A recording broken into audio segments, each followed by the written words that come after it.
all you cool cats and fine felines. It's Leah and Lynn. And today we're in Memphis, Tennessee at Sun Studio. So follow us, and Lynn, what are we going to do? Get into the groove.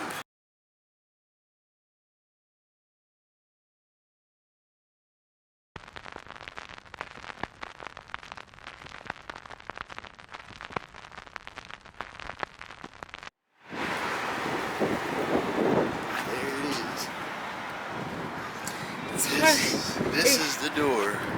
So many legends have walked through right here. Elvis is stepped here. Elvis, Johnny Cash, Jerry Lee Lewis, Carl Perkins. Sam Phillips, B.B. King.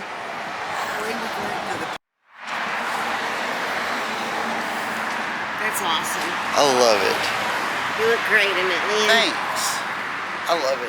I've been wanting one so long. The last time we came, I was that close to buying one. Almost. Okay, today we're going to talk about an entrepreneur, a groundbreaking influencer. Actually, the whole reason behind rock and roll music. One of them, yes, Sam Phillips. Now, Sam Phillips didn't make his way here until 1944, but he was born in Florence, Alabama, January 5th, 1923. And he grew up listening to the Field Workers. And really, that really struck a chord with him, hearing all those spirituals and going by the churches, the black churches in town. And he was so inspired by all that music he was hearing coming out of the fields and the churches and stuff that had just changed his life. He went to Coffee High School. Oh, yeah. And he played trombone and saxophone and drums, and even he was in the marching band, and he was just really had music in his soul. And then he went off to Auburn College, and after that he was really searching for something. He came and visited Memphis in 1939 and was like, wow, when he got to Beale Street. Yeah, with Beale Street, he was so inspired by, because back then Beale Street was just blues music. That's where all of the blues musicians hung out, and he was totally inspired by that, so much so that he ended up moving here in late 1944. That's right. So he ended up getting married, and he bought this building. It was an auto body.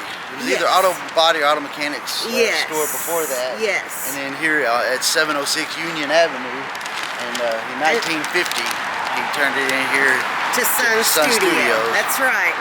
Marion Keisker, she was had a really good ear for musicians, and the first rock and roll recording here was Rocket 88 by the Delta Cats, which really was Ike Turner and the Kings of Rhythm.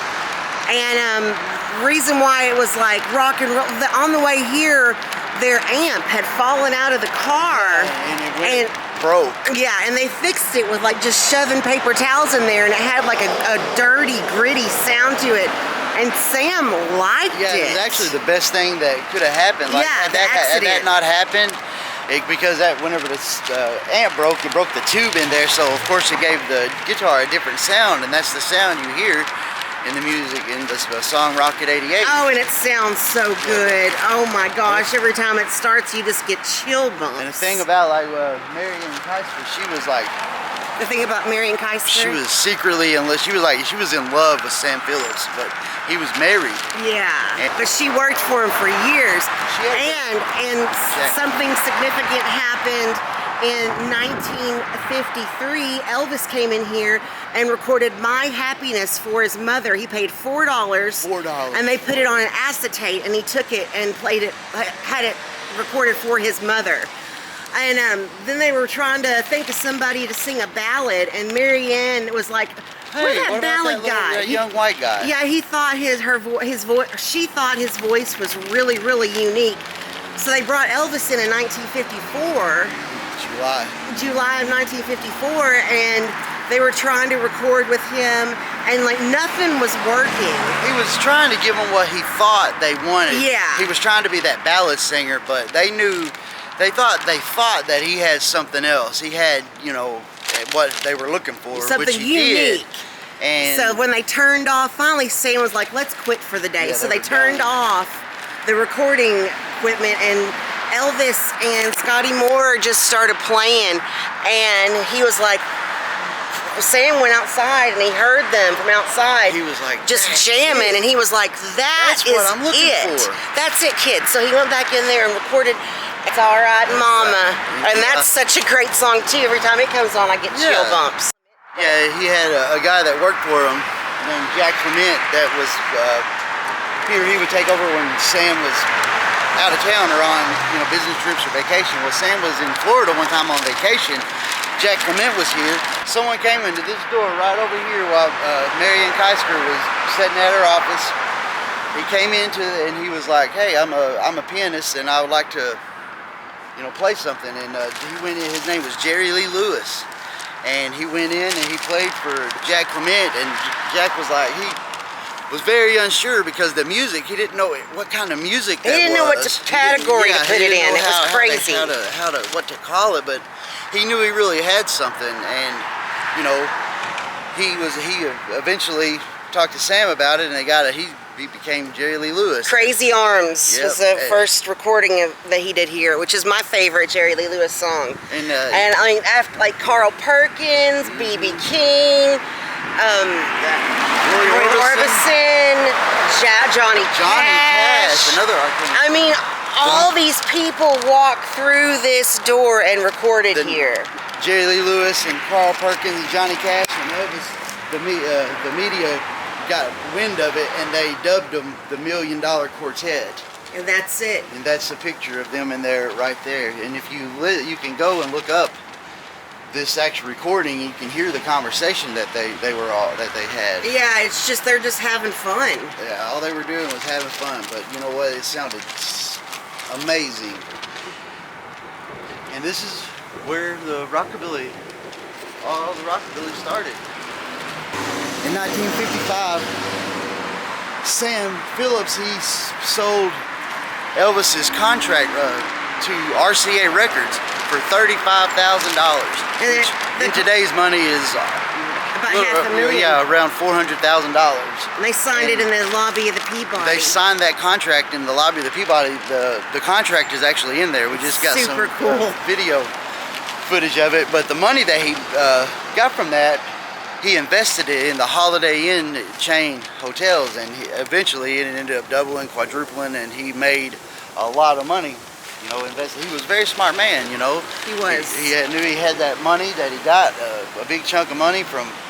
Can you imagine owning the rights to Elvis Presley's music and then, you know, selling it for that money? I can't.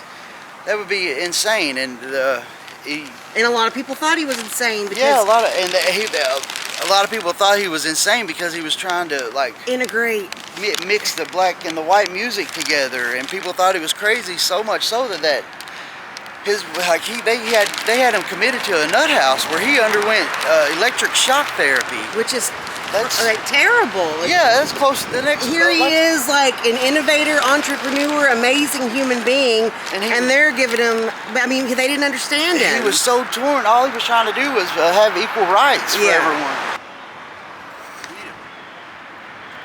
That's awesome.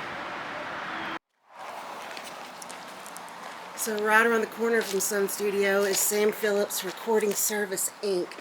He sold Sun Studio to Shelby Singleton in 1969, and then after that opened this place, which kind of resembles a Holiday Inn. It looks like a hotel, doesn't it? It's like a mid-century Holiday Inn. But yeah, I've been to Sun Studio so many times, and I've never actually been here. But look at the front doors. That's so cool. Oh, it's got a little t-shirt in there. Look at the t-shirt. I still got probably 2 hours of work left. It's beautiful. We were hoping we could go inside, but people are still recording here. But at least we get to stand here. And now we're on to our next destination here in Memphis.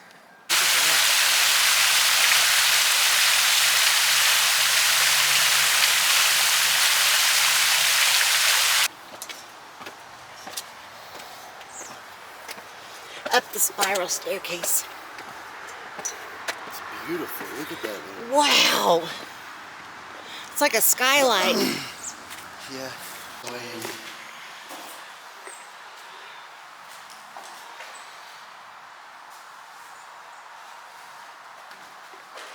And Knox, his son. Sam Phillips and his son. I guess this is for his other son. I guess the other son's still alive. They looked a lot alike and dressed a lot alike, and their hair was the same. Sam Phillips died July 30th, 2003. July 30th. July 30th. 2003. Respiratory failure. Upper respiratory infection or something. Rest in peace, Sam Phillips. He was a pioneer of the rockabilly and music sound. Entrepreneur. I mean, smart investor. Amazing human being. He lived a long, prosperous, healthy life. Talking about a self-made man.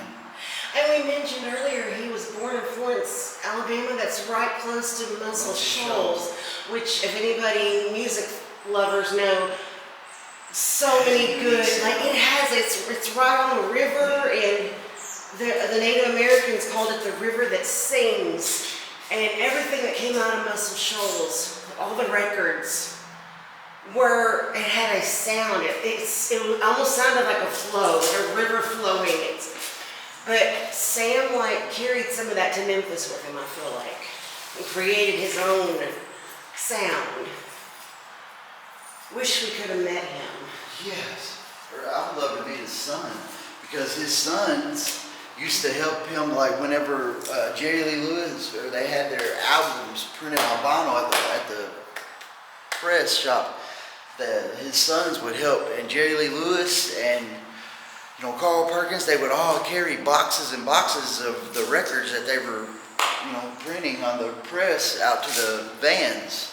And so they got to, they grew up with those legends, and yeah, I know, it was like Uncle Elvis. Yeah, it's like just like to you and I, but their friends were like Elvis Presley and Carl Perkins and Jerry Lee Lewis and stuff. Can you imagine having all that magnetism around you all the time? If it was at today's times, and in their cell phone, they would probably have Johnny Cash's number, Elvis Presley's number, Carl Perkins' number. They could be like, "Hey man, Roy Orbison, let's see what he's doing today. What's up, Roy?" We have John Lyons. Okay, so that's it for today from Memphis, Tennessee. Or Sam Phillips. Rest in peace. What do you think our viewers should do, Lynn? If you like our video and Elvis and Sam Phillips and Studios, or all the whole rockabilly thing, hit that like button. And don't forget to subscribe to Atomic Hive. It really helps us out. And you hit the notification bell to be notified when we upload new videos. That's right. And we do that every weekend. So until then, stay groovy.